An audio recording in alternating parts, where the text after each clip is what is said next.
Papahinga muna.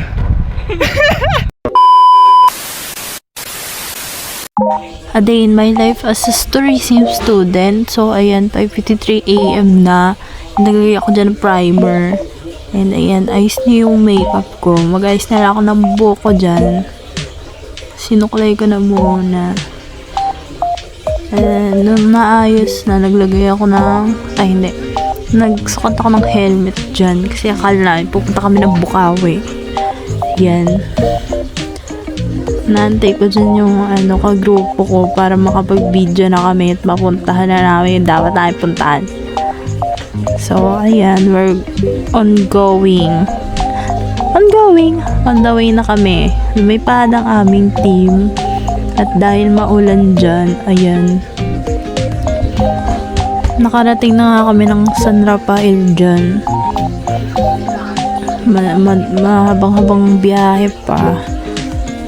Then, wala yan. Nasa DRT na kami. And Fox lang na.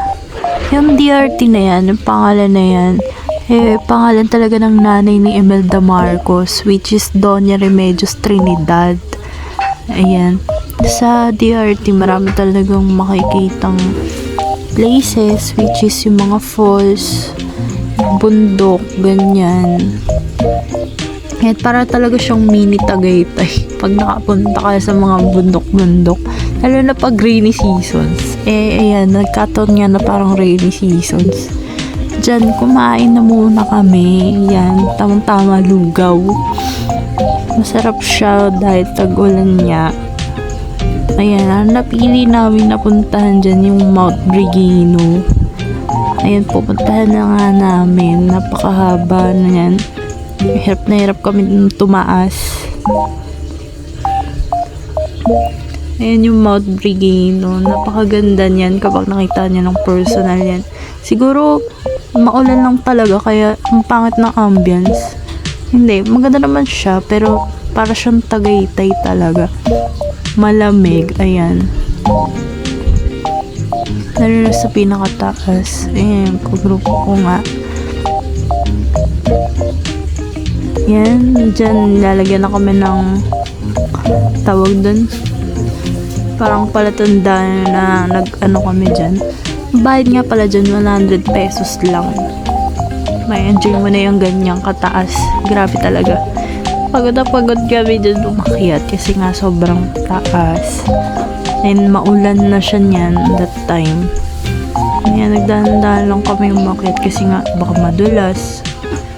Pero carry naman kasi may mga ganyang railing sila dyan. Pwede mo naman siyang hawakan, ganyan. Pwede ka dyan tumambay.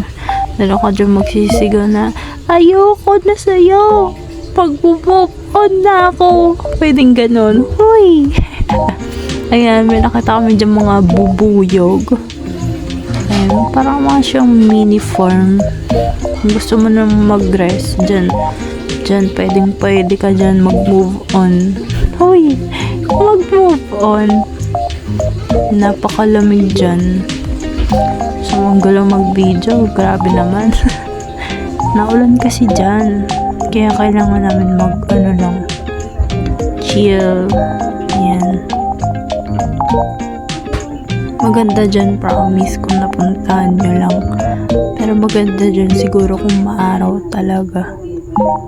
Meron din dyan, may mini swimming pool din sila dyan. Tapos yung view, parang ang ganda, parang kita mo na yung buong Pilipinas. Buong Pilipinas, napaka-okay. So, ayan. Diyan, nag-video pa ako. Kala ko naman nakita lahat. Ayan, nagawa ko dun. Yan, inakyat namin. Sobrang taas niyan. Grabe, napagod pa nga ako. Ayan. Hindi ko nga alam kung makakahinga pa ba ako sa taas niyan. Grabe naman. Pagod na kami yun. Nung medyo nagdedelikado na, umalis na kami. Kasi umuulan na talaga, kaya bumaba na kami. Ayan, ready na rin kami umuwi. Na-enjoy naman namin since mataas nga, saka malamig. Since we love nature naman, kaya nga kami nag-tourism eh. Yun lang. Bye-bye guys!